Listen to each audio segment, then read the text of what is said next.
Welcome back guys. अभी तक जो हमने सीखा है वो है कि हमने टर्टल के साथ हम किस तरह से डिफरेंट शेप्स ड्रॉ कर सकते हैं और हमने बहुत सारे बिल्ट इन फंक्शंस भी लर्न किए हैं कि किस तरह से उनका यूज़ है और किस तरह से हम उन्हें कॉल कर सकते हैं। ठीक है, तो यहाँ तक हमने ये सब सीखा है। मैं इसको रन करके आपको एक दफ़ा रिकॉल करवा दूँ।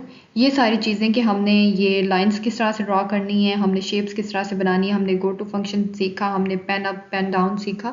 ये पार्ट 2 है। अगर आपको ये सब सीखना है तो आपको पार्ट 1 जो है वो अच्छी तरह देखना पड़ेगा, क्योंकि उसको देखे बगैर आप आगे नहीं बढ़ सकते। तो मैं ये आपको लेक्चर का लिंक आपको दे देती हूँ, यहाँ पर जाके आपने ये सारी चीज़ें बहुत ईजी हैं, आप आसानी से सीख जाएंगे। ठीक है, उसके बाद ही आपने पार्ट 2 जो है वो याद करना है। उसके बाद जो है आपने आके पार्ट 2 को देखना है और इसे समझना है। ठीक है, आज जो हम पढ़ेंगे टर्टल के साथ वो है कि हम डिफरेंट शेप्स जैसे कि स्क्वायर, ऑक्टागन, पेंटागन, ट्रायंगल और कोई भी शेप ABC, आप दुनिया में कुछ भी किसी की शक्ल ड्रॉ करना चाहते हैं, कोई ट्री ड्रॉ करना चाहते हैं, स्काई ड्रॉ करना चाहते हैं, स्टार ड्रॉ करना चाहते हैं, व्हाटएवर, तो आपने वो किस तरह से ड्रॉ करना है। Very simple. तो इसके लिए सबसे पहले मैं आपको बहुत बेसिक लेवल पे जाके समझाऊंगी कि एक्चुअली हमें एंगल्स के ऊपर काम करना है। तो हम एंगल्स पे किस तरह से पाइथन के अंदर काम कर सकते हैं, क्योंकि मैथमेटिक्स लोगों को मुश्किल लगती है और एंगल्स थोड़े से कॉम्प्लिकेटेड होते हैं। तो आप एंगल्स और प्रोग्रामिंग लैंग्वेज को साथ साथ कैसे लेके चल सकते हैं, वो भी स्पेशली ड्राइंग करते हुए। सो ड्राइंग द अदर शेप्स, ये जो तीन चीज़ें, अच्छा, किसी भी शेप को ड्रॉ करने के लिए हमारे पास तीन इंफॉर्मेशन होनी चाहिए। नंबर वन, कि हमारे जो लाइंस हैं वो कितनी होगी किसी भी शेप में। फॉर एग्जांपल हमने स्टार ड्रॉ करना है तो हमें पहले काउंट कर लेनी चाहिए कि स्टार्स के अंदर टोटल कितनी साइड्स होती हैं। ठीक है, जैसे हम स्क्वायर ड्रॉ करते हैं तो स्क्वायर के अंदर 4 साइड्स होती हैं, तो इट मीन्स कि स्क्वायर के अंदर 4 लाइंस हैं। ट्राइंगल के अंदर 3 लाइंस हैं। ठीक है, how long each line will be, और उन लाइंस की लेंथ क्या होगी। जैसे स्क्वायर के अंदर चारों साइड्स इक्वल होती हैं, तो हमें एक अगर हमने डिसाइड कर लिया कि भाई 50 सेंटीमीटर है तो ऑब्वियसली बाकी तीन भी 50 सेंटीमीटर की होगी। लेकिन अगर हमने ट्राइंगल ड्रॉ करना है तो ट्राइंगल के डिफरेंट टाइप्स हैं। अगर हमने राइट एंगल ट्राइंगल ड्रॉ करना है तो उसकी तो तीनों साइड्स इक्वल होती हैं, तो उसमें भी आप एक डिसाइड कर लें 50 सेंटीमीटर या 50 पिक्सल्स, और उसके बाद आप बाकी दो भी उसी इस पे रख सकते हैं।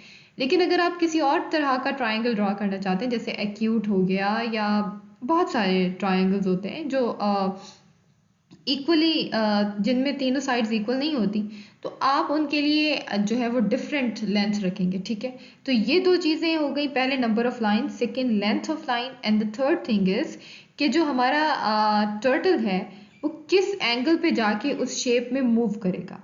ये एंगल्स डिफरेंट भी हो सकते हैं, ये एंगल्स पूरी शेप के लिए सेम भी हो सकते हैं। मैं आपको दोबारा बता रही हूँ कि जैसे स्क्वायर के अंदर चारों साइड्स इक्वल होती हैं और स्क्वायर के अंदर एंगल भी सेम होता है, तो इसलिए हमें पहले से एक प्री डिफाइंड एंगल पता हो जाएगा। इस तरह से राइट एंगल ट्राइंगल के लिए भी। लेकिन अगर जिस तरह से हम बात करें पेंटागन की, ऑक्टागन की या स्टार्स की, तो एंगल डिफरेंट भी हो सकता है। इसके अलावा कोई और रियल लाइफ कोई शेप बनाना चाहें हम, तो जो है हमारे एंगल हर इसके लिए डिफरेंट हो सकते हैं। तो हमें इन चीज़ों का ख्याल रखना चाहिए। ये मतलब it's not a simple drawing. आप प्रोजेक्ट बनाते हैं तो आपको इससे पहले होमवर्क करना चाहिए कि यार मैं जो भी कोई भी प्रोजेक्ट कोई भी शेप ड्रॉ कर रहा हूँ या कर रही हूँ, तो उसके लिए आप एक रफ पेज बनाएं और उसके ऊपर साइड पे सारी इन्फॉर्मेशन लिख दें कि मेरी शेप के अंदर इतनी नंबर ऑफ लाइंस होगी और इतनी उन लाइंस की ये लेंथ होगी, और उसके अंदर जो मैंने एंगल्स जो ड्रॉ करने हैं जो मेरे हिसाब से वो समहाउ इतना 120 के एंगल होगा, 90 का होगा, व्हाटएवर। तो ये अभी हम जब इसे प्रैक्टिकली करेंगे तो आपको सारी चीज़ें समझ भी आ जाएंगी। ठीक है, हमने किसी भी शेप के लिए एंगल किस तरह से डिफाइन करना है कि यार हमने मतलब ट्राइंगल बनाना है, तो ट्राइंगल के लिए हमने राइट एंगल ट्राइंगल बनाना है और उसके लिए क्या एंगल होगा। ठीक है, तो उसका बहुत सिंपल फार्मूला है। आपने नंबर ऑफ डिग्रीज यहाँ पे लिखा, 360 हमारे पास ओवरऑल जो है वो हमारे पास होता है, सर्कमफेरेंस होता है सर्कल का, और उसको हमने डिवाइड किया नंबर ऑफ साइड्स यानी नंबर ऑफ लाइंस के ऊपर, साइड्स के ऊपर। तो ट्राइंगल की 3 साइड्स होती हैं, 360 divided by 3 is equals to 120। तो हमें ट्राइंगल के अंदर 120 का एंगल चाहिए अगर हमने राइट एंगल ट्राइंगल बनाना है। ठीक है, इस तरह से अगर हम स्क्वायर बनाना चाहते हैं तो 360 divided by 4 sides which will be 90 degree. तो स्क्वायर के अंदर हर साइड का जो एंगल होगा, डिग्री होगी, वो 90 डिग्री होगी। ठीक है, सो ये हमारे पास एक बहुत ज़बरदस्त सी चीज़ आ गई है। अब मैं आपको ट्रायंगल और स्क्वायर ड्रॉ करके दिखाती हूँ इसके ऊपर, पाई चार्म के ऊपर, हमारी आईडीई के ऊपर। ठीक है, तो मैं इसको ज़रा ये रिमूव कर देती हूँ। ठीक है, तो सबसे पहले मैंने लिखा यहाँ पे T1 सॉरी डॉट फॉरवर्ड। मैं जो ट्रायंगल की एक साइड की मैं जो लेंथ रख रही हूँ वो 60 है, 60, and then T1 dot right 120 का हमने एंगल डिफाइन किया था अभी। ठीक है, उसके बाद मैं सिर्फ फिर से, अब ये देखें, इतना हम रन करके देखते हैं कि ये कैसा दिख रहा है फिलहाल। ये देखें, ये यहाँ पे आ गया। रुकिए, मैं इस टर्टल को हाइड नहीं करती। यहाँ पे टर्टल की आपको देखते हैं डायरेक्शन किस तरफ जा रही है अब, क्योंकि हमने यहाँ पे लिखे T1 डॉट राइट 120। अब ये 120 डिग्री पे ऊपर को जाएगा या नीचे को जाएगा, ये अब हम देख लेते हैं। ये देखें, ये अब नीचे को आ रहा है। ठीक, तो मैं यहाँ पे लिखती हूँ लेफ्ट, लेफ्ट चला जाए। अब देखें, ये ऊपर को जाएगा। ओके, अब फिर से T1 को, इसको मैं कॉपी कर लेती हूँ, बार बार लिखते नहीं है। फॉरवर्ड करें 60 डिग्री, सॉरी 60 पिक्सल्स आगे फॉरवर्ड करते। ये देखें, हो गया। अब फिर मैं ऐसे चाहती हूँ कि T1 जो है वो लेफ्ट पे मूव कर जाए। यस, 120 डिग्री के ऊपर। ये देखें, अब ये यूं मूव कर गया। अब ये यहाँ पे आके एक ट्राइंगल बना देगा। In the last step is कि आपने फिर से लिखना है T1 डॉट फॉरवर्ड 60 पिक्सल्स जो है वो फिर से फॉरवर्ड करें और हमारा एक कंप्लीट ट्राइंगल बन जाए। ये देखें, एक हमारा एक छोटा सा ट्राइंगल बना। बट तो यहाँ पे मैं इस टर्टल को हाइड करूँ तो ये एक परफेक्ट सा ट्राइंगल बना है, बड़ा छोटा सा है। अब हम इसको चाहें तो हम फिल भी कर सकते हैं। मैंने आपको कल फिल करने का तरीका भी बताया था, आज हम फिर से फिल भी कर लेंगे इसको।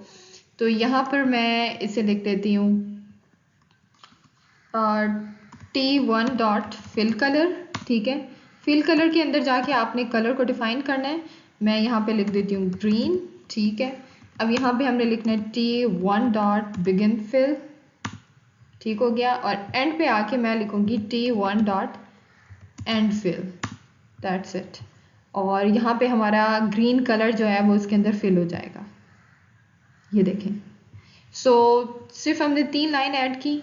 फिल कलर से आपने कलर को डिफाइन करना है, begin fill end end fill, ये 3 फंक्शंस आपने कॉल करने हैं। बहुत सिंपल है। अब हमने ट्राइंगल तो बना लिया, अब हम स्क्वायर बनाते हैं। स्क्वायर बनाना भी उतना ही आसान है। अब हम इसको रिमूव कर देते हैं और यहाँ पे हम सिंपल लेफ्ट की जगह ना, सॉरी 120 की जगह 90 लिखते हैं। 90 एंगल 90। अब यहाँ तक देखते हैं, क्योंकि हमने 90 डिग्री पे जाना है। ये देखें, हाफ ड्रॉ हुआ है क्योंकि यहाँ पे 3 साइड्स हुई हैं। मैं आपको ये समझा देती हूँ किया क्या है, आपको समझ आ जाएगी, आई होप सो। ये देखें, मैंने लिखा T1 डॉट फॉरवर्ड 60, यहाँ से यहाँ तक 60 तक मूव हुआ। आगे मैंने लिखा T1 dot forward sorry T1 dot left 90 degree.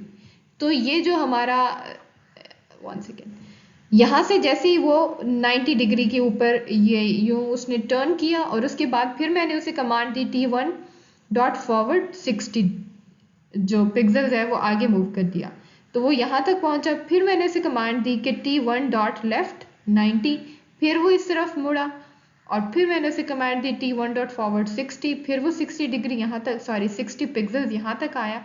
अब हमने इस वाली लाइन को कंप्लीट करना है, तो हमें इसका एंगल चेंज करना है, विच इज, फिर से मैं लिखूंगी T1 dot left 90 degree and उसको फिर फॉरवर्ड करवा देंगे T1 डॉट फॉरवर्ड 60 पिक्सल्स। ठीक हो गया हमारा। इस तरह से जो है, sorry stop and re run करते हैं। ये देखें, एक बहुत क्यूट सा स्क्वायर जो है वो कंप्लीट हो गया है, और हमने फिल तो पहले ही कर लिया था।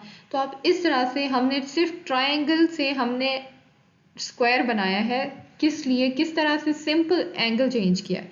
उसमें 120 का एंगल यूज़ हो रहा था, इसमें 90 डिग्री का एंगल यूज़ हो रहा है। तो ये इतना सिंपल है। लेकिन आपको ये चीज़ नोट करनी पड़ेगी कि अगर आप चाहते हैं कि आप कोई कॉम्प्लिकेटेड सी शेप बनाएं, जैसे ट्री ड्रॉ करना चाहते हैं आप, कोई आप जब YouTube को और Google पे एक्सप्लोर करेंगे तो आपको टर्टल के बहुत कॉम्प्लिकेटेड और कॉम्प्लेक्स प्रोजेक्ट भी मिलेंगे। उसमें बहुत डिफ़िकल्ट सी शेप्स भी प्रोग्रामर्स ने ड्रॉ की हुई हैं, और वो आपको with the passage of time आपको जब अंडरस्टैंडिंग होगी एंगल्स की, और प्लस आप जब एक्सपर्ट होते जाएंगे प्रैक्टिस कर करके, तो फिर आपके लिए हर किस्म की शेप बनाना बहुत आसान हो जाएगा। ठीक है, आप मेरे चैनल पे भी जाएंगे, आपको वहाँ पे टर्टल के बहुत सारे शॉर्ट्स और टर्टल के बहुत सारे प्रोजेक्ट्स भी मिलेंगे। हार्ट किस तरह से ड्रॉ करना है, आप जाएं, बहुत मज़े की, मैं आपको यहाँ पे ऊपर, आप ये ऊपर देखिएगा, यहाँ पे आपको लिंक शो हो रहा है। आपने वो देखना है कि सिंपली आपने एक हार्ट किस तरह से ड्रॉ करना है। मैं आपको सारे टर्टल के जितने भी प्रोजेक्ट्स हैं वो मैं यहाँ नीचे विद कोड हैं सारे के सारे, वो मैं आपको यहाँ पे नीचे डिस्क्रिप्शन में सारे लिंक्स दूंगी। आपने उनको जाना है, उनको प्रैक्टिस करना है अंडरस्टैंडिंग के साथ, आपने समझना भी है, उन कोड को भी देखना है, खुद से प्रैक्टिस करनी है। अगर कोई प्रॉब्लम हो तो आपने कमेंट सेक्शन के अंदर वहाँ पर या यहाँ पर आके मुझे कमेंट करना है, मैं आपको एक्सप्लेन कर दूंगी। ठीक है, तो हमने यहाँ पे ये दोनों चीज़ें तो बनाना सीख ली। अब आपके लिए एक एक्सरसाइज है, तो आपके लिए दो ये छोटे छोटे टास्क हैं। नंबर 1 के write a code to make a pentagon, उसमें 5 साइड्स होती हैं, तो सिंपली आपने 360 पे 5 को डिवाइड करना है, और उसके बाद आप जो है वो एंगल निकालेंगे, और एंगल निकालने के बाद आपने सिंपली टर्टल को फॉरवर्ड मूव करवाना है और आपने एक पेंटागन बनाना है। एंड सेकेंड टास्क इज कि आपने ऑक्टागन बनाना है विद 8 साइड्स। आपने सिंपल 360 पे 8 को डिवाइड करना है, एंगल निकालना है, और उसके बाद आपने अपने जहन में एक लेंथ डिफाइन कर लेनी है कि मैंने अपने लाइंस की लेंथ क्या कर रखनी है। आपको हर चीज़ अवेलेबल है, 5 साइड्स होती हैं, आपने सिंपल उस फार्मूले को यूज़ करके जो है आपने एंगल निकालना है, और एंगल और आपने हर साइड की एक लेंथ डिसाइड कर लेनी है। 3 चीज़ें हो जाएंगी सिंपल, आपने टर्टल को फॉरवर्ड मूव करवाना है, एंगल से टर्न करवाना है, एंड दैट्स इट। ये दोनों प्रोजेक्ट आप फटाफट कंप्लीट कर लेंगे, और ये दोनों कोड आपने जो है ना वो प्यारे से स्क्रीनशॉट्स के साथ आपने इसमें शेयर करने हैं मुझे। ठीक है, जो अब हम पढ़ने जा रहे हैं और समझने जा रहे हैं वो है टर्टल एंड राइटिंग। हम टर्टल के साथ राइट किस तरह से कर सकते हैं। अब यहाँ पे हम एक न्यू टॉपिक करने लगे, विच इज़ हम यहाँ पे लिखेंगे t1.write, राइट की कमांड देंगे, और हम यहाँ पे कोटेशन मार्क्स के अंदर आपने अपनी स्ट्रिंग लिखनी है। और आपको पता है कि कोई भी स्ट्रिंग हो किसी भी लैंग्वेज में, आपने कोई डबल कोट या सिंगल कोट में लिखनी होती है। सो हम यहाँ पे लिखते हैं हेलो टर्टल। ठीक है, अब हम इसे रन करते हैं। Hello turtle. अब मैं चाहती हूँ कि मैं इसको थोड़ा सा इसका साइज़ भी इंक्रीज़ करूँ, हम इसका टेक्स्ट भी चेंज कर सकते हैं, इसका कलर भी चेंज कर सकते हैं, etc। तो मैं यहाँ पे इसको जो है फॉन्ट को थोड़ा सा चेंज करती हूँ। फॉन्ट इज इक्वल्स टू, यहाँ पे मैंने सबसे पहले तो इसका फॉन्ट चेंज करना है एरियल के अंदर। I don't know default font क्या है यहाँ पे, तो यहाँ पे मैं लिखती हूँ ARIAL। ठीक है, और इसका साइज़ मैं रख देती हूँ 64। आई होप कि ये एरर नहीं देगा। ये देखें, हेलो टर्टल। अगर हमने फॉन्ट का कलर चेंज करना है तो हमें यहाँ से फिर t.color जो है यहाँ से रेड करना पड़ेगा, रेड या कोई भी कलर आप देखना चाहते हैं, राइट। तो ये देखें कितनी आसानी से हमने ये सब लिख लिया। यहाँ पर आप लोगों के लिए भी एक छोटा सा टास्क है, वो आप खुद जाके प्रैक्टिस करिएगा, और उसके भी आपने स्क्रीनशॉट्स जो है मेरे इंस्टा पे मुझे DM कर देने हैं, या फिर आपने मुझे जो है यहाँ कमेंट सेक्शन में आपने वो कोड शेयर कर देना है। ये आपका टास्क है। रन द अबव कोड जो कि मैंने आपको दिया है। Change the colour of the font, आपने फॉन्ट का कलर चेंज करना है, and change the font size. मैंने आपको ऑलरेडी करके दिखाया हुआ है, आपने दोबारा इसे करना है। ठीक है, खुद से करना है, और आपने बताना है कि आपको कोई प्रॉब्लम तो नहीं आई। सो यहाँ तक जो एक बेसिक टर्टल का जितना कुछ था मैंने आपको पढ़ाया। आई होप कि आपको समझ आई होगी। अगर आपको कोई भी प्रॉब्लम हो तो आप मुझे कमेंट सेक्शन में या इंस्टा पे मैसेज करके बता सकते हैं। इसके अलावा मेरे बहुत सारे और भी लेक्चर्स हैं टर्टल के ऊपर, टी के इंटर के ऊपर, बहुत सारे सेमेस्टर लेवल प्रोजेक्ट्स हैं मेरे, इसके ऊपर आप प्लीज़ जाएं, देखें, समझें पाइथन को। बहुत फन प्रोग्रामिंग लैंग्वेज है। इसके अलावा और भी बहुत कुछ आने वाला है इस चैनल के ऊपर, सो प्लीज़ मेरे चैनल को सब्सक्राइब करें, सपोर्ट करें मेरे इंस्टा के पेज को। और thank you so much. So see you in the next class.